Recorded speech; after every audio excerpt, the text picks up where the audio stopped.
Pledge of Allegiance. I pledge allegiance to the flag of the United States of America and to the republic for which it stands, one nation, under God, indivisible, with liberty and justice for all.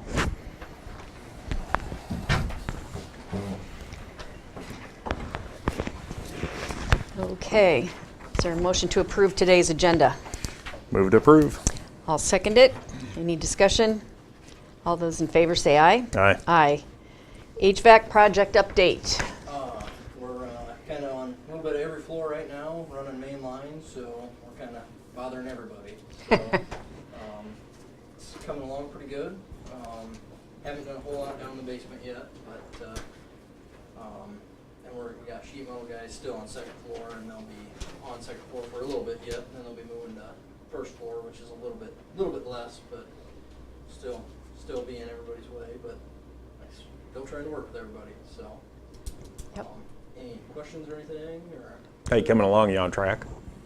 I think so, get pretty close, might be a little bit behind, but once we got our sheet metal crew here, they're starting to catch up, and then when they get caught up, they'll start helping us, and we'll be starting to rock along pretty good, so I'd say we're pretty close to being where we should be anyway. How about the geothermal field? I will be finding out tomorrow when they'll be, I'm guessing probably next week they'll be wanting to start. The way the weather looks, it's supposed to be above freezing during the day, and that's what they really want. So Yep. Okay. they'll be, I'm guessing, up here within the next couple weeks. So. Okay. Yep. All right, thank you. Yep. Thank you. Okay, approval of the minutes from March 6th and also March 12th. Move to approve. I'll second. Any discussion? All those in favor say aye. Aye. Aye.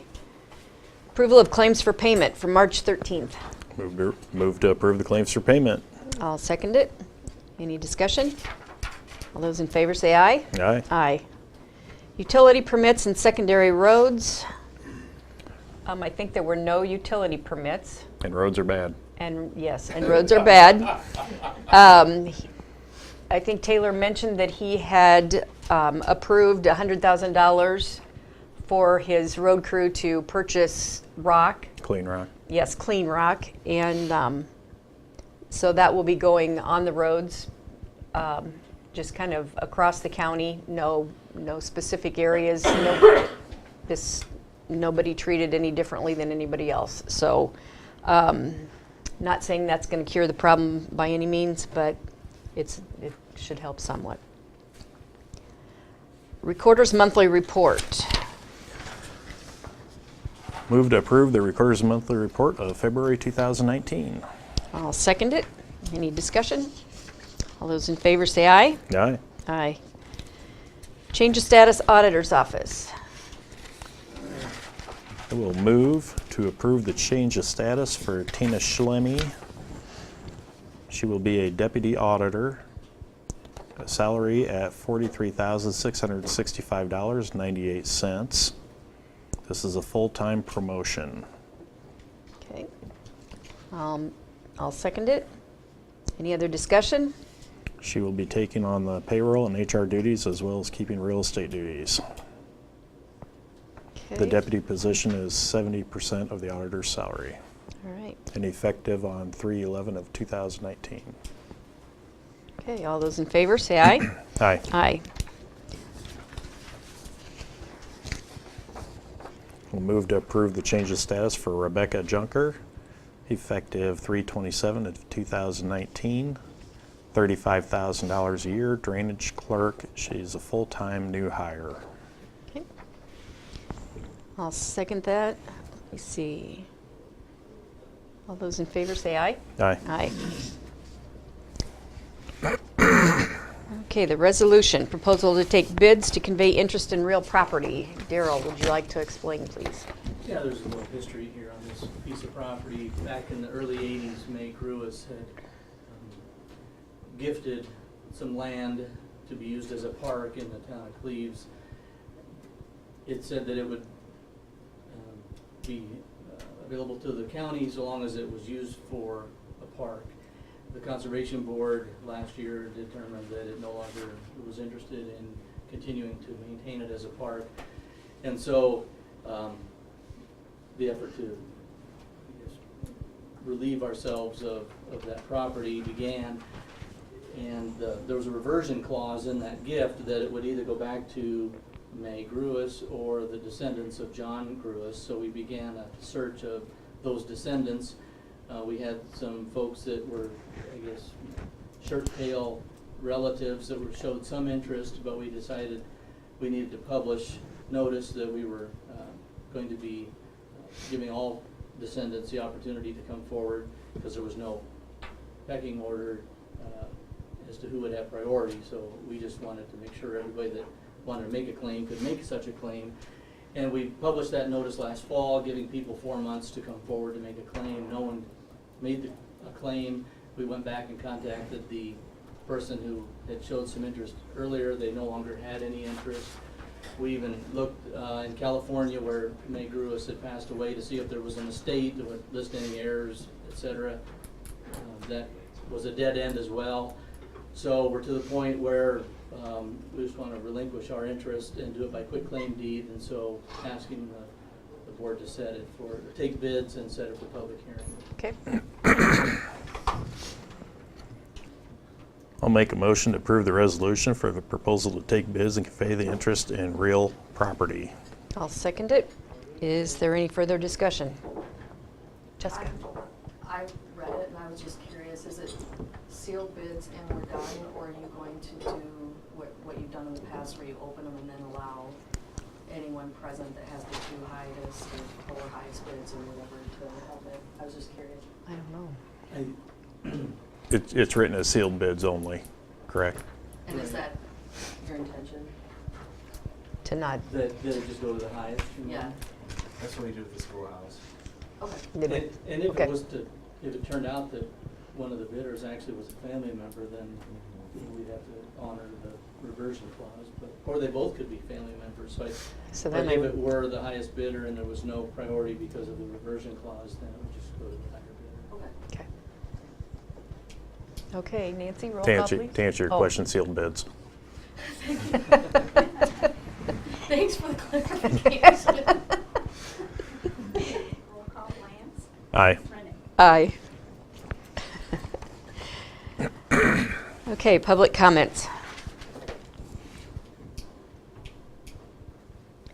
Other business? Julie? Do you mind if I come up? No, please do. Just got a quick little 5-minute or less.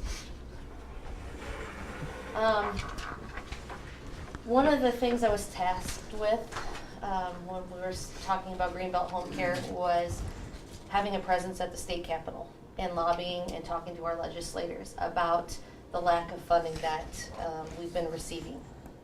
And so an opportunity came from the Iowa Caregivers Association that they were looking for some lobby partners from direct care workers. And so I jumped on that opportunity. They provided a scholarship of sorts where they paid for our hotel and our training on Monday night.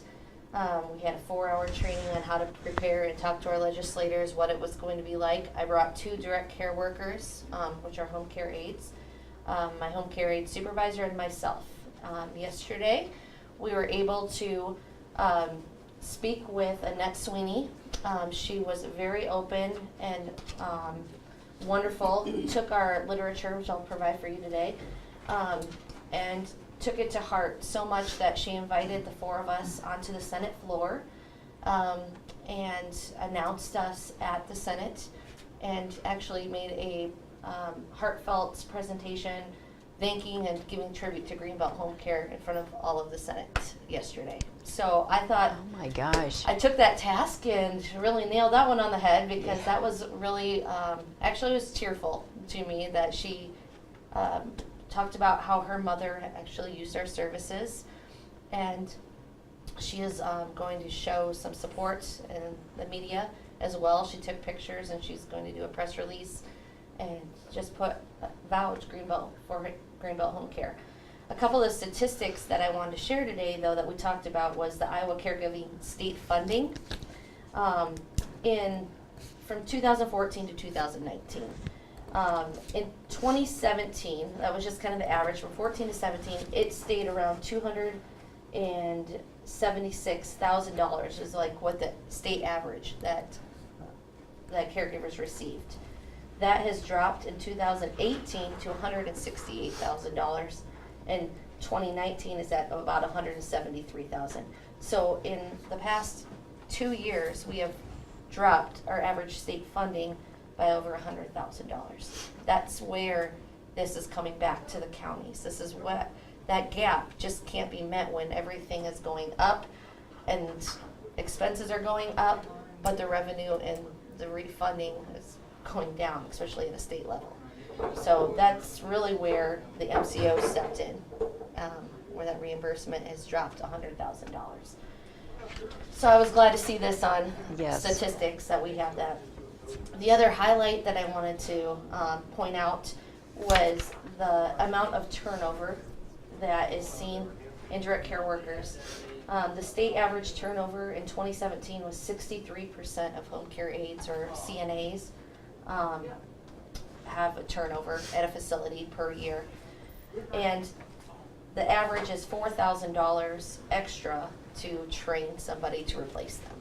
So if you have 63% of your staff leaving and you have to pay for every new employee above and beyond $4,000. I'm happy to report that there is only 2% of employers with 0% turnover in the state of Iowa, and for direct care workers, and Greenbelt Home Care is one of those.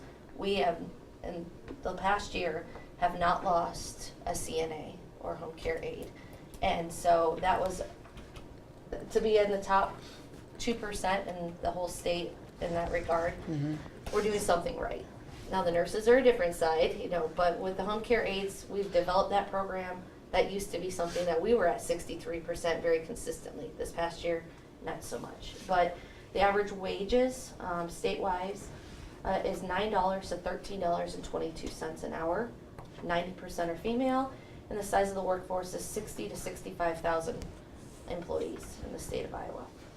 So I just wanted to give you these highlights and talk about that, and there's two sheets there. Oh, all right. And if you have extras, I can put them on BJ's I desk should unless he. do. My last two there. All right. And then finally, I guess we learned about the impact of powerful statements and the 2793 rule. I don't know if anybody knows that rule, but I thought it was really great.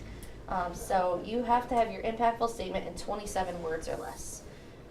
You want it to be 9 seconds or less, and you want to have 3 powerful points. So if you have 9 seconds to speak to somebody, you want to give them 3 powerful points in 27 words or less about what you're talking about. And so our task was, what is a direct care worker? Because I don't think everybody understands what that is. And this is what we came up with yesterday. Paid workers who provide personal care and household support, such as bathing, housekeeping, and meal prep, to enable an independent home life when loved ones are limited. So I think that's the 27-word, 9-second hotspot of what we can provide here at Greenbelt Home Care on the direct worker side. Very good. Thank you. You're welcome. Any Thank you. questions? Great job down there then. It was very successful, I thought. And What's the salary to hourly rate for an RN at Greenbelt Home Care versus a clinic or a hospital situation? That's really, I'm glad you asked that. Well, direct care workers, that's what we're talking about today, but I will tell you both. We start at $12 an hour. So for direct care workers, that has increased over the past 3 years by about $3 an hour. We were at that $9 rung and that 63% turnover rate. Now we are up to $12 an hour and at 0%. So our RNs, they are salaried. So the starting salary is around $49,000, $50,000. That's pretty typical for a clinic. We're about the same as a clinic, but a lot less than a hospital and a lot less than a nursing home. So if you look at pay, RNs and nursing homes are here, hospitals are here, clinics and home care are here. So we're the lowest paid, but we have the most flexibility. I'd say there's give and take.